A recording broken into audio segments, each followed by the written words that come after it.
Avant d'entrer dans ce cabinet, vous aviez résolu de périr par un suicide. Mais tout à coup, un secret vous occupe et vous distrait de mourir. Enfant!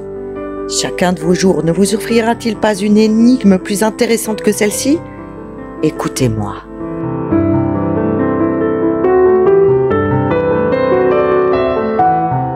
Je vais vous révéler en peu de mots un grand mystère de la vie humaine.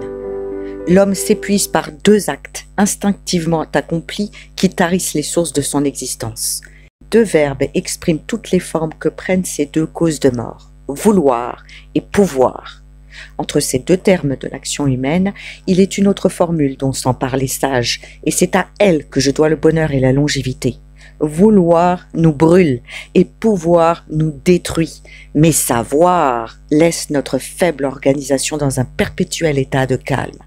Ainsi, le désir ou le vouloir est mort en moi, tué par la pensée, et le mouvement ou le pouvoir s'est résolu par le jeu naturel de mes organes.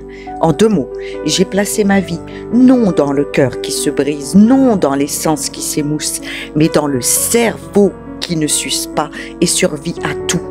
Aussi, rien d'excessif n'a froissé ni mon âme ni mon corps. Cependant, j'ai vu le monde entier.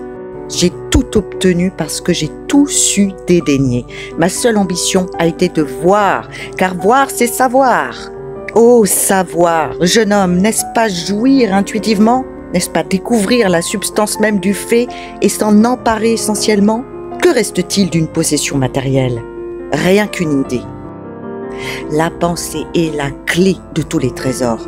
Elle procure les plaisirs de l'avare sans en donner les soucis. Ainsi ai-je plané sur le monde, où mes plaisirs ont toujours été des jouissances intellectuelles. Mes débauches étaient la contemplation des mers, des peuples, des forêts, des montagnes. J'ai tout vu, mais sans fatigue, tranquillement. Je n'ai jamais rien désiré, j'ai tout attendu. Je me suis promené dans l'univers comme dans le jardin d'une habitation qui m'appartenait. Ce que les hommes appellent chagrin, amour, ambition, revers, tristesse sont pour moi des idées que je change en rêverie. Au lieu de les sentir, je les exprime, je les traduis.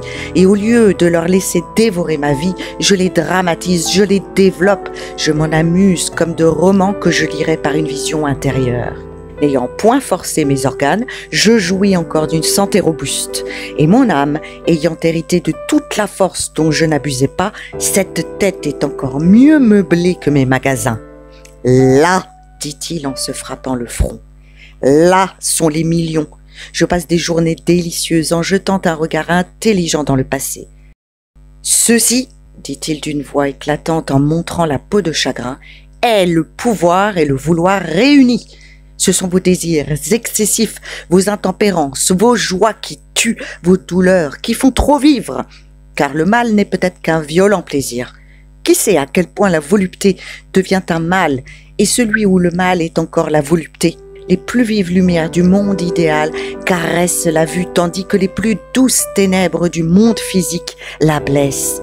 Sagesse ne vient-elle pas de savoir?